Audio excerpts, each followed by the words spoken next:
Sebagai wakil rakyat asal Dramaga, Wasto, politisi Partai Keadilan Sejahtera meninjau langsung kondisi jalan yang terputus setelah hujan deras mengguyur wilayah tersebut pada Rabu malam. Jalan ini sebelumnya sedang dalam pengerjaan betonisasi tembok penahan tanah menggunakan bantuan keuangan Provinsi Jawa Barat. Namun akibat longsor, proyek terpaksa dihentikan sementara demi keselamatan para pekerja dan juga warga. Kejadian ini membuat anggaran pembangunan diperkirakan membengkak dari nominal awal yang sudah dianggarkan pemerintah Desa Cikarawang, yaitu sebesar 98 juta rupiah yang bersumber dari Banprov Jawa Barat.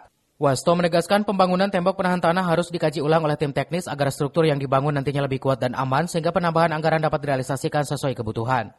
Saya bisa melihat lokasi secara langsung ya, ini longsor tebingannya, sementara sedang ada pengerjaan dari anggaran APBD Provinsi.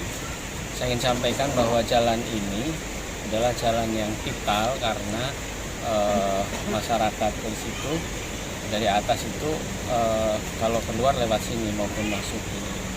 Nah karena itu kalau sekarang kena longsor, saya berharap agar diperhatikan lebih serius. Maksudnya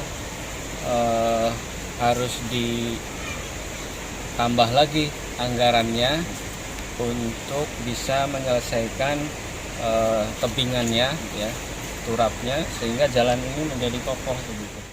Lebih lanjut, Wasto menghimbau masyarakat untuk meningkatkan kewaspadaan di musim penghujan terutama bagi warga yang tinggal di bantaran sungai. Dari Dramaga, Kabupaten Bogor, Iman Abdurrahman melaporkan.